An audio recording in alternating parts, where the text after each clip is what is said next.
alligators, what's up? It's Allie Hardesty, and today's video is going to be a story time. This story time is going to be a lot more serious than many of my other videos just because I talk about a lot of topics that may trigger some people. So if you are someone who is triggered by suicide, sexual assault, or bullying, I suggest that you click out of this video right now. This is a video that I've been putting off for a really long time because I just didn't really know where to start when talking about it. This took place all my freshman year of high school, which was like 2011, 2012, but I decided to film it anyways because I know that it is going to help people. Just because this is all stuff that I was able to overcome and move on past does not mean that other people are not currently going through it. This is pretty public information at this point. The whole entire school basically found out about everything I'm going to be sharing with you. So here's my side of everything that happened my freshman year and how much it really did affect me. Leave a comment below if you would like me to talk more in depth on anything I mentioned throughout this video. Without further ado, let's just get on into it. So coming out of middle school, going into high school, I had this core group of friends that I pretty much spent every single day with, and I've always been the type of person, even now, to have other friends outside of that just because I'm not a super cliquey person like at all. But this group of friends really didn't like that I was one to do that. They were very possessive, very controlling, and I didn't even know it at the time because like, I guess I didn't recognize those kind of behaviors or qualities in people because I was so young. We had a specific spot that we sat in at lunch, and if I wasn't there every day, they would get mad at me, like, why are you hanging out with other friends? Like, we don't like them. I just remember feeling like I couldn't hang out with other friends besides these girls. And so I slowly started to break away from hanging out with them all the time, even more because of that. I still would have sleepovers with them every weekend and go check in at lunch, but like I wouldn't sit there the whole time like everybody else in the group. And they did not like that. They did not appreciate that. Freshman year continues, and after a couple months have gone by, I'm not going to get into too much detail here at all. It's not something I really want to talk in depth about, but I was sexually assaulted by somebody from my high school, somebody who I thought I was friends with. And when this all happened, I was so young and naive that I didn't even realize what had happened to me. I just knew that it was not consensual. I was not a willing participant, and when it happened, I kept it to myself for a while. And when I did finally tell people, I told my group of friends at a sleepover we had. I broke down crying, I told them what happened, I explained everything, and they told me how wrong everything was and how it wasn't my fault and that I needed to tell a trusted adult, my mom, or else they were going to tell my mom for me. And so obviously I was like, I would rather tell my mom. I basically got pressured into telling my mom before I was comfortable doing so, or before I had even really realized what happened to me. I didn't understand the event that took place. I just knew that I was literally having nightmares every night. It was super upsetting to me, and I'm just not going to go into detail. And I know that there are a lot worse things to happen to people, but me being at such a young age and this being someone who I trusted and who I thought was my friend and them taking advantage of me in a very serious way, it was very, very traumatic and something that really haunted me for a very long time, which I'll talk about more later on in the story. So when I went to my mom, that's basically when I realized how serious what he did to me was, because my mom freaked out, started crying. She ended up contacting the police. Like, my dad and her went to the police, and then I had to talk to some officers, and they had me tell them the whole story, ask me all these questions, and then the guy was contacted and he had to do the same thing. Our stories lined up. They also interviewed one of my neighbors, and like, it was this whole freaking thing. I wasn't allowed to go to school after that because my parents didn't want people at school talking about it or me to talk about it, and I was like really shooken up. I literally developed PTSD from what had happened. I would wake up in the middle of the night screaming, and then I would go back to sleep in the morning. I wouldn't even remember me acting like that, like waking up sweating in a panic, having these kind of dreams. At school, when I would see this person, I would freak out. There were times where I had to go home early. Like, if I literally saw this person in the halls at school, I would shake uncontrollably. I just like could not control my body or my emotions. That group of friends who I had told ended up telling like a bunch of people behind my back. Everyone at school knew about it. Everyone was asking me about it. The guy came out and talked about it, and he tried to tell a completely different story, even though when he spoke to the police, it was the same exact story I had. Freshman year, this is when I realized that people hear one thing and they spread it. The rumor is a lot more exciting than the truth, so they're going to spread that. You already look bad just for being in a situation like that in general, even if you are the victim, even if you weren't asking for it, even if you don't even want to tell your parents and snitch on that person to begin with. I had so many rumors made up about me. I was literally being bullied about it every single day. My friends were still pretending to be my friends, but were low-key going around and spreading these rumors even further and just like laughing behind my back and calling me a liar, even though they knew what happened. They knew the truth more than anyone because they were the first people that I had told, and I told them like literally everything. Basically, it got to a point that I attempted suicide. I took a bunch of pills. pills, and looking back now, I understand that everything I took probably wasn't enough to kill me, but obviously when you take any sort of pills with that intention, just like a bunch of pills, it's harmful to your body. It's not good for you. And after I did it, I told my mom that I had done that. I told her I wanted to go to the hospital.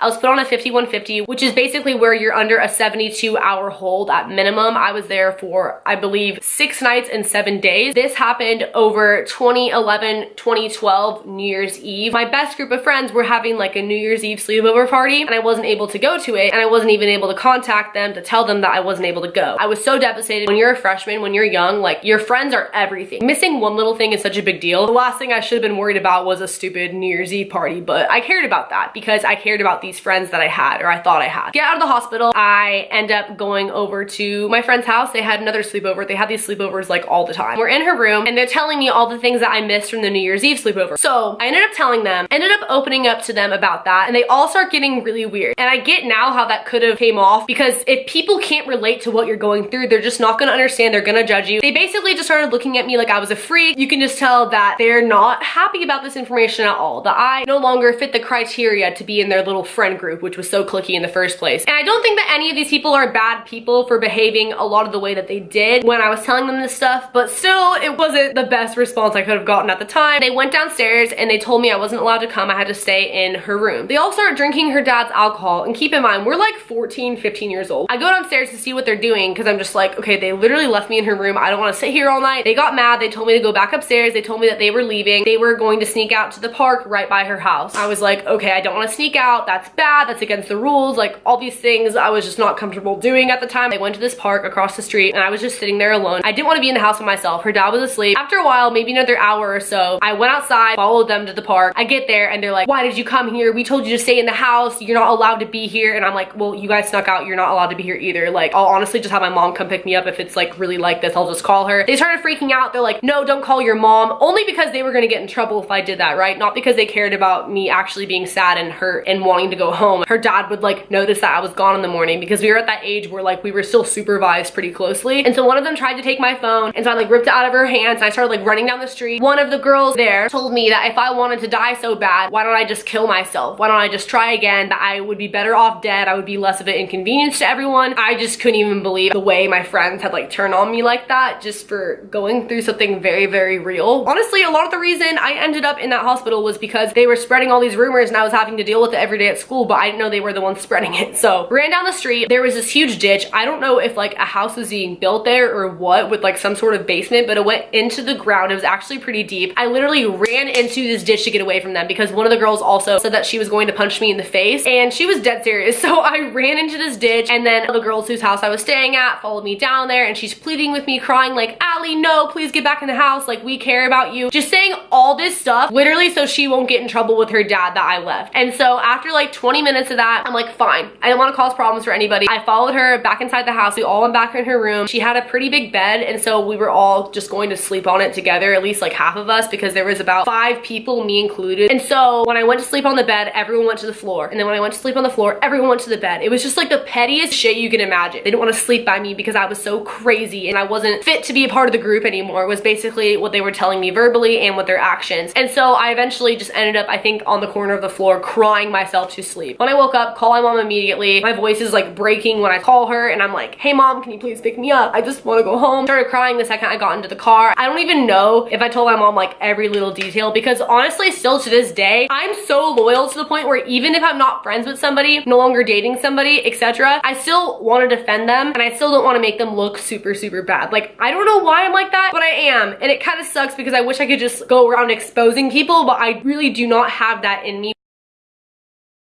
Time goes on, I'm no longer hanging out with them at school. Thankfully, I have those other friends that like I've been friends with outside of that group. I ended up finding out around this time that they were the ones who had basically went out there and spread a lot of those rumors, or at least contributed to them a lot. It also didn't help that the guy who sexually assaulted me was so popular at our school. So the opposite of whatever you would think who would do that to somebody. Like, nobody really believed me. In those cases, it's a lot easier to blame the girl unless the guy already has a reputation for that. Even though I don't understand understand how I lied because I never really told people my story. People didn't even bother to ask, and if they did, they were just interrogating me. After I stopped being friends with these girls, they basically started going around the school telling people that I was crazy and that I tried to kill them, and that I also tried to kill myself at their house. Don't you think that you would have woken up your dad or called my mom or called the police? Don't you think that things would have went down a little differently versus me still spending the night? That was a real rumor, and some people actually believed it, or at least believed it because that was the popular thing to do. They, for some reason, thought it was really funny to make fun of the fact that I had attempted suicide. I had posted a picture on Instagram. I just made an Instagram, and this is when Instagram was like brand new, when they really didn't have any of the features that they have now. It was just basically posting pictures on the app with one of like the standard filters. I was uploading like a million things because I basically considered it just a photo editor app. I didn't understand that it was sort of like a new Facebook or Twitter. And I had this iPod at the time, this iPod Touch that had a million pictures, and a lot of the pictures were of me and that friend group because I was friends with them for so long, with them like all the time, and our thing was that we would always take all these group photos together. I had posted a picture onto the Instagram app of me and like the other girls in that group with grapes in our mouth, like blowing up our cheeks like a chipmunk, and we thought it was really funny when we took the picture at the time. I genuinely was not trying to be malicious posting it at all. They started like cyberbullying me on Instagram in the comments, calling me all these names. I was in the picture too. It was literally just a silly fun picture of like my old friend group and I that like I just wasn't thinking and uploaded, and I literally got attacked in the comments for it, just like saying the worst things you could freaking imagine, telling me to literally kill myself, telling me to die. I ended up deleting the post, but before I did, I screenshotted everything. My mom got a call from one of their moms basically saying that we needed to have a meeting talking about what I've been doing to the girls, because they went and told their moms that I was bullying them online. So we basically had to go to Starbucks, all sit down and talk. They show up, and everything that they're saying is a complete lie. I was like, well, actually, I have all the screenshots right here on my iPod, and their eyes got really big, like, oh crap. I began reading everything, and their moms are kind of like, oh, we didn't realize that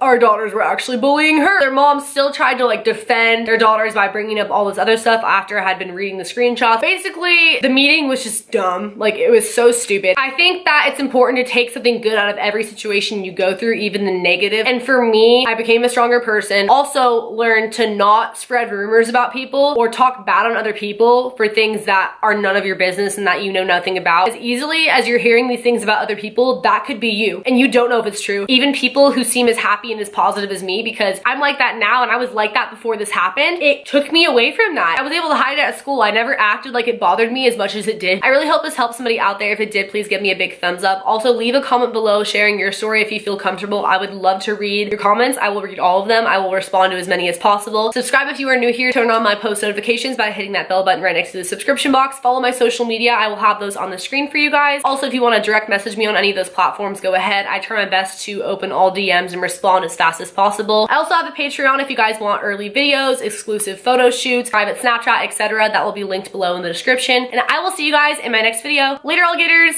Bye.